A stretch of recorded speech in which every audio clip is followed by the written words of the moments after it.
Alright guys, we're back. Had to change out the batteries. We're going to go ahead and let our little friend here dry.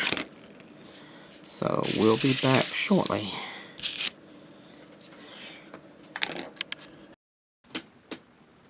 Alright guys, we're back. I'm going to try, I had to, like I said, change out the battery. Battery went dead on us. Put my glasses over here. I almost never work with my glasses on. I need them for long range viewing, or if I'm target practicing, or something where I need to see a lot further than I do right here. Alright, that's first. I got a bunch of red on this thing from where I was doing another work, which you guys, if you follow Melvin Matt on MeWe, you'll probably see it here sometime tonight or tomorrow. Depends on how much of it I get done. Now, we're going to put the first coat of paint on our sloth after we've got this, and we'll be using a little more. I'm not going to be using as much black paint, but we'll use a fair amount of burnt umber. And you kind of just, like I said, you always just kind of want to kiss it with the paint. You don't want to go hog wild. Now, here you can afford to go across the grain a little bit, because you've already gotten all the black paint in there, and it's the detail that you're looking for. But if you get a little brown paint in there, it's not going to hurt anything.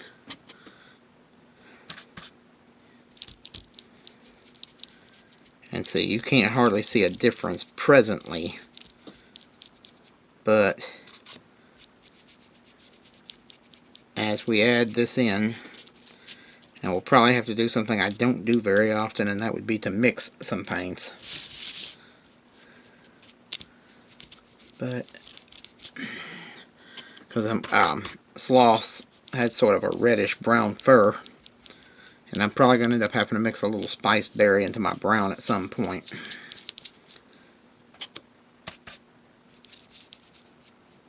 I've got a couple of little white spots, but hopefully successive coats of paint should weed that out.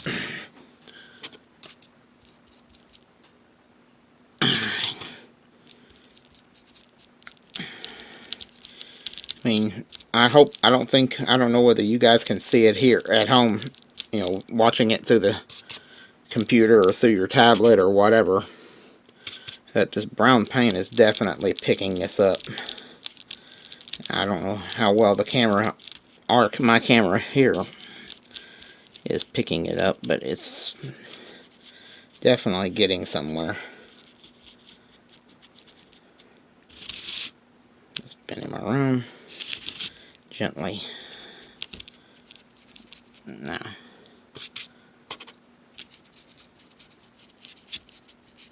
I'll have to see. I'm hoping that just dry brushing this isn't going to leave a bunch of wet paint, because it's kind of the idea of a dry brush is to not leave coats of wet paint.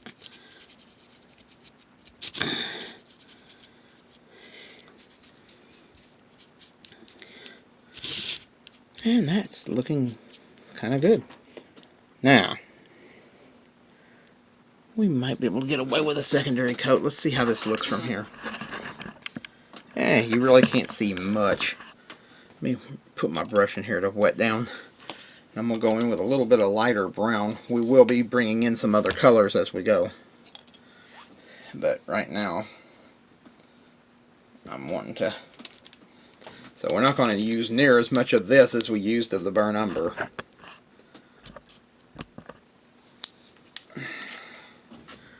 For one thing, this paint is very, very thin, so I don't want to get a bunch on here, and I just got way more paint than I needed.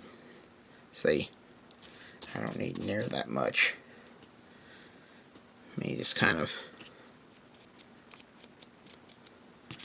Now, kind of get that off, and then kind of just come up here and see.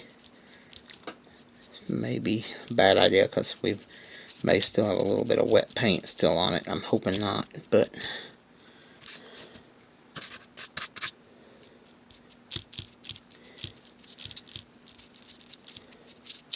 I might have to let the clay rest a little bit after this, because I don't want it to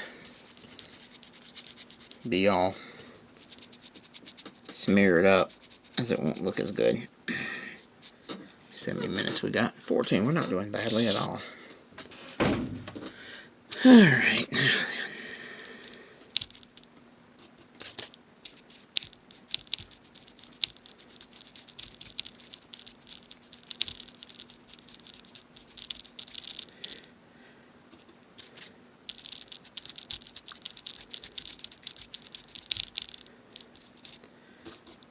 So the sloth's going to have a specific color.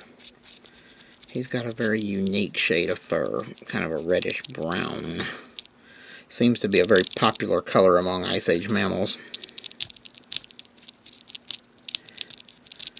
At least if his relatives in South America are of any indication. We'll be right back. I'm gonna go get some lighter shades and let that dry a while. Alright guys, we're back. I'm gonna try to see if I can do the next phase here. And I brought my spiced berry red into this because I'm going to use just a hint of it on the next coat, not this one but the next one. Compare my brown to the burnt sienna. We're going to go with a little bit of this burnt sienna. Just kind of a reddish brown in and of itself, which means I may be able to dispense with the spiced berry altogether, which would be a good thing. This shade's actually, I'm kind of thinking that that's probably close. Let's see. Grab a little bit more. Oh yeah. Just kind of wanted to touch him up.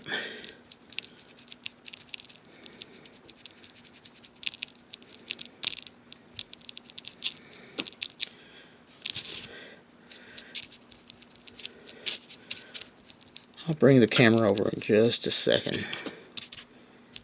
As soon as I get at least this side done up.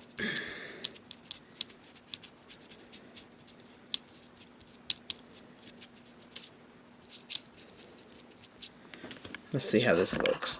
Maybe you can get a kind of an overview. See, that's coming along nicely. Let me kill this light and see if that helps any. Maybe not. It's still a little bit dark.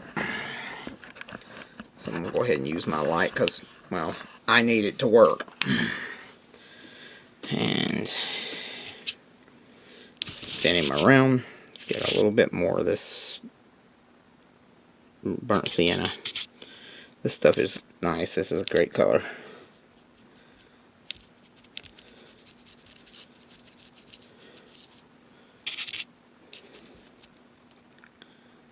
Need just a hint.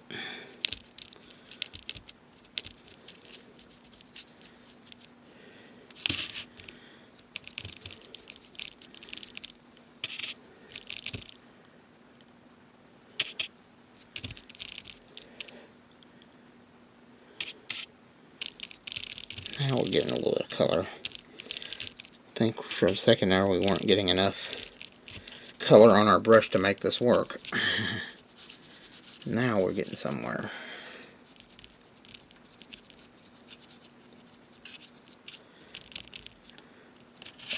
Now, grab it to pinch more. Just barely want to. Remember, each layer you do, you want to have even less paint than you had on the one previous, and just kind of really just kind of bring that color out. So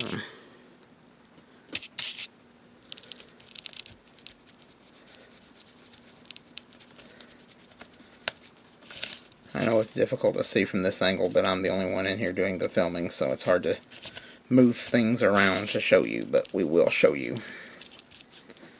I gotta get a little bit more paint because for some reason this leg down here is not wanting to pick up the coloring like I want.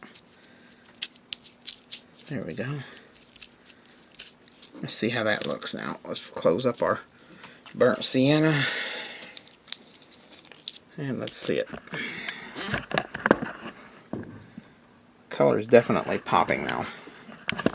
Now we're gonna bring up the net. I'm gonna wash my brush off. we're going to bring up the territorial beige. And I'll probably come in just a little bit with a little light mocha when we're over with, just kind of a bare kiss to it. So we're going to break out the territorial beige. So barely get any on it because that was too much. We can get a little less on it now. So I don't want it to be quite that heavy. We do need a little bit though.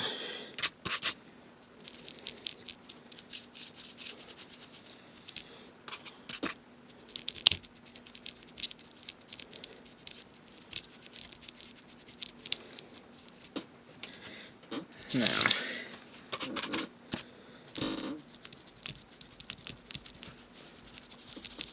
okay, we're going to need a little bit more of this. Yeah, we're definitely going to be using some other shades here to kind of lighten him up a little bit. Get a little bit extra, look at a little bit of that extra brown off there. Now,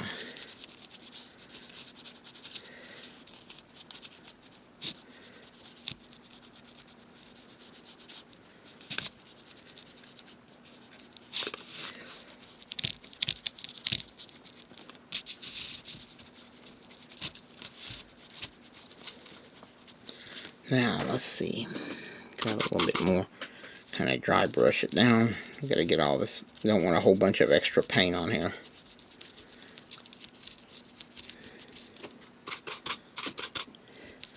If you're doing this at home, definitely kind of measure your colors carefully. That's about as good as advice as I can give you for any project when you're painting. Measure your colors carefully.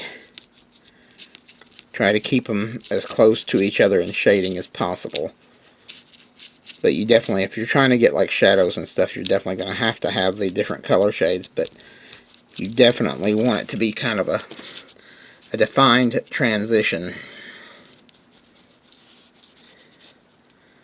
Now, that looks pretty decent. Let's check it out. See, now you're starting to get some coloring and some detail. Alright, now I'm going to have to go get another shade. So I'll tell you what, I'll be back in a minute.